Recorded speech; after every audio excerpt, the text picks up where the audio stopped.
एक कथा के अनुसार माँ पार्वती ने अपने पूर्व जन्म में भगवान शंकर को पति के रूप में प्राप्त करने के लिए हिमालय पर गंगा के तट पर अपनी बाल्यावस्था में अधोमुखी होकर घोर तप किया। इस दौरान उन्होंने अन्न का सेवन नहीं किया, काफी समय सूखे पत्ते चबाकर ही काटे और फिर कई वर्षों तक उन्होंने केवल हवा ही ग्रहण कर जीवन व्यतीत किया। माता पार्वती की यह स्थिति देखकर उनके पिता अत्यंत दुखी थे। इसी दौरान एक दिन महर्षि नारद भगवान विष्णु की ओर से पार्वती जी के विवाह का प्रस्ताव लेकर माँ पार्वती के पिता के पास पहुँचे, जिसे उन्होंने सहर्ष से स्वीकार कर लिया।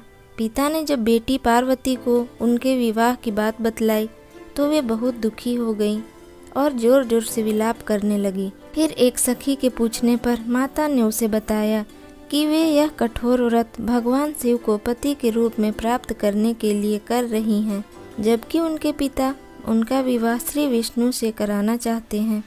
तब सहेली की सलाह पर माता पार्वती घने वन में चली गई और वहां एक गुफा में जाकर भगवान शिव की आराधना में लीन हो गई। माँ पार्वती के इस तपस्विनी रूप को नवरात्रि के दौरान माता शैलपुत्री के नाम से पूजा जाता है। भाद्रपद शुक्ल तृतीया तिथि के हस्त नक्षत्र में माता पार्वती ने रेत से शिवलिंग का निर्माण किया और भोलेनाथ की स्तुति में लीन होकर रात्रि जागरण किया। तब माता के इस कठोर तपस्या से प्रसन्न होकर भगवान शिव ने उन्हें दर्शन दिए और इच्छा अनुसार उनको अपनी पत्नी के रूप में स्वीकार कर लिया।